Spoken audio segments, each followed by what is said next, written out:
Well, thank you so much, Nancy. And thank you to all of you for coming here tonight.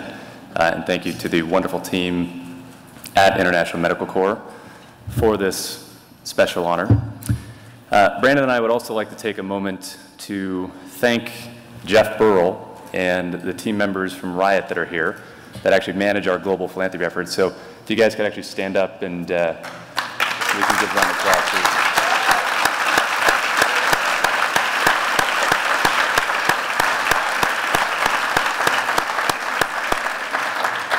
Thank you on behalf of our players and all rioters for helping us help others. You guys are doing a great job. And Brandon and I are really proud to receive this honor on behalf of Riot and have been looking forward to this evening because we're actually really excited to have an opportunity to highlight why we believe in International Medical Corps and support this incredible organization. And as you guys have seen tonight, there's a great many reasons to be impressed with this organization, and I'll only talk about a couple. But you've heard some numbers tonight, and I want to talk about these numbers because they're worth reflecting on. As talked about earlier, in 2016, International Medical Corps served 9 million beneficiaries essentially directly. That's 9 million people around the world that have been tangibly impacted by the work they're doing. They delivered 86,000 training certificates, administered 3.8 million vaccines, provided healthcare, psychosocial, mental health and psychosocial services to 62,000 individuals, delivered 59,000 babies, and supported over 1,800 healthcare facilities around the world. I mean, think about the logistics involved in delivering medical aid to that many people around the world for a moment. Right? This requires highly skilled people, sophisticated technology, expensive equipment, and clean, secure facilities. The complexity of the environments that they operate in are incredibly high, and they go to places with the least amount of infrastructure and capacity in the world. And the impact that they have on individuals and the communities they serve is tremendous. We heard from Veronica earlier, and my wife Ashley and I were able to go experience a tiny sliver of this work up close and personal when we traveled to Amman, Jordan this past July, along with Jeff Burrell and some other members of the Riot team. And the immediate reaction from many of our friends and family and colleagues when we mentioned that we were going to head to Amman was initially one of surprise and concern. People would ask us, are you sure it's safe? Is it really that important? Is it really worth the risk? And these are all rational, well-intentioned questions, but the questions themselves speak to the heart, or to what is often at the heart of so many of the seemingly intractable problems that we all face around the world. We all naturally fear the unfamiliar and whatever we don't understand. But if you really want to drive positive change, then we believe it requires an understanding of what's actually happening. It really becomes a requirement. And our original agenda for the trip was simple. We were going to visit 3 different refugee camps, Azraq, Zarqa, and Zaatari, meet the staff, tour the facilities, connect with the refugees, and really learn about the details of how IMC works. And when we were planning the trip, our company thought it was prudent to leverage the support of a third-party security firm with expertise in the area.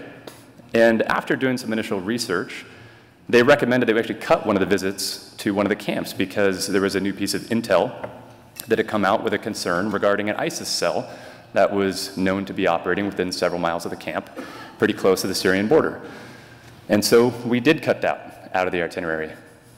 And that was our first of many lessons in the incredible courage and commitment that the staff and volunteers at IMC have. The risks that they face in the daily work to deliver the types of experiences that they're doing in their communities are real.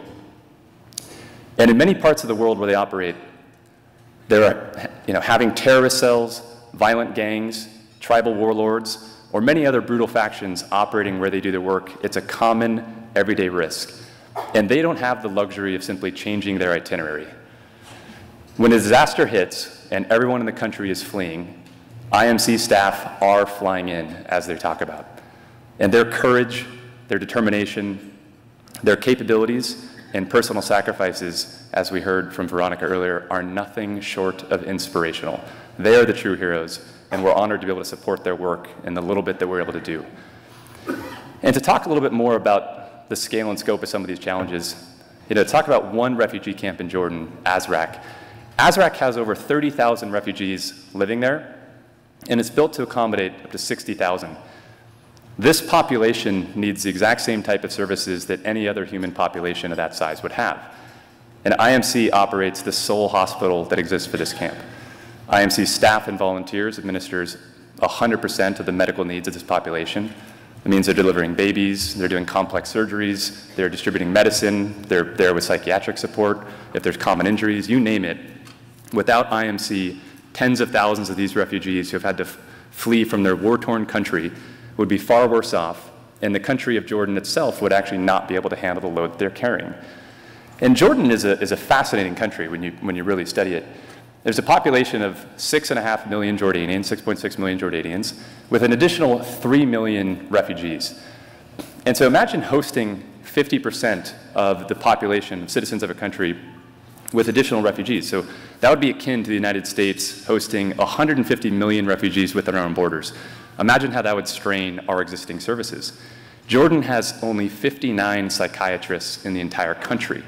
So trying to serve a refugee population that has experienced war, loss, suffering, whose futures are often in question, not to mention the needs of the other 6 million citizens, this is incredible, incredible work. And refugees are often in a state of limbo. When will they be able to leave? Where will they go? Can they even return home? When can they go back to work? Where are their family? And again, IMC steps in to fill this void. IMC's mission has 3 core pillars. They save lives, they reduce suffering, and they promote self-reliance. And my wife, Ashley, Jeff, and I, we saw them doing all 3 in Jordan. We met refugees trained by IMC as social workers who are supporting their fellow refugees through domestic abuse, depression, dealing with post-traumatic stress, the exact same type of stories we heard from Veronica earlier. We toured a school that was at Azraq, at that refugee camp, that IMC operates in partnership with UNICEF, where the children of these refugees were laughing and playing and on the playground and drawing with crayons and learning math skills and language skills. The kids looked happy. They looked like normal kids we'd all see at school, engaged with their curriculum, proud to show us their work, laughing and giggling and having a great time. We met a refugee who was an engineer with 8 children who's missing the tips of his fingers on his right hand. They looked like they had essentially all been melted off. And we spoke with his children, and they were all optimistic that they would grow up to be teachers, engineers, artists, nurses, professions that require sophistication, schooling, training, creativity. Even if they spent their entire childhood in a refugee camp, they had this optimism. It absolutely blew our minds. I could go on and on and on about stories from that trip, but to bring us back, think about those numbers I mentioned again through the lens of those brief stories. 9 million people touched in 1 year alone, 86,000 training certificates issued, 3.8 million vaccines applied, 62,000 people provided with mental health and psychosocial services, 59,000 babies delivered, and supporting over 1,800 healthcare facilities around the world. We spent just a few days at 3 of those facilities. Imagine what they're doing and all the stories and lives they're touching all around the world. And the cost of improving these lives is tiny compared to the cost of ignoring them. And I want us all to reflect on that. Ashley and I are both incredibly grateful for the experience that we had to personally go see IMC's work and meet just a few of these incredible people whose lives are being changed by the work that they do.